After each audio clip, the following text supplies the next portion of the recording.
Makanan pizza dan spaghetti, makanan yang khas dari negara Italia tersebut, di tangan salah satu pengusaha makanan di kota Palembang, makanan tersebut dimodifikasi menggunakan bumbu-bumbu khas Indonesia, seperti pizza bumbu Manado dan spaghetti extravaganza yang menggunakan campuran bumbu balado.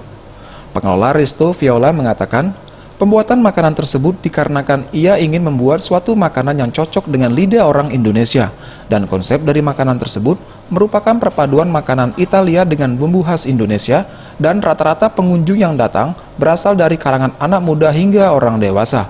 Untuk harga pizza dan spaghetti dijual mulai dari Rp50.000 sampai Rp75.000. Kalau untuk konsep makanannya, kita Ekuator di sini itu fusion perpaduan antara masakan Italia sama masakan Indonesia. Kayak perpaduan masakan Italia Indonesia itu, jadi kita misalnya masakannya pasta, nanti masaknya pakai bumbu Indonesia. Contohnya di sini rekomennya itu kita ada spaghetti aglio olio, itu pasta spaghetti dimasaknya sama sambal lembek Bali sama ayam sisit Bali. Selain itu kita juga ada pasta spaghetti seafood extravaganza, dimasaknya sama pakai bumbu balado Indonesia. Begitu. Welia App, Sriwijaya TV.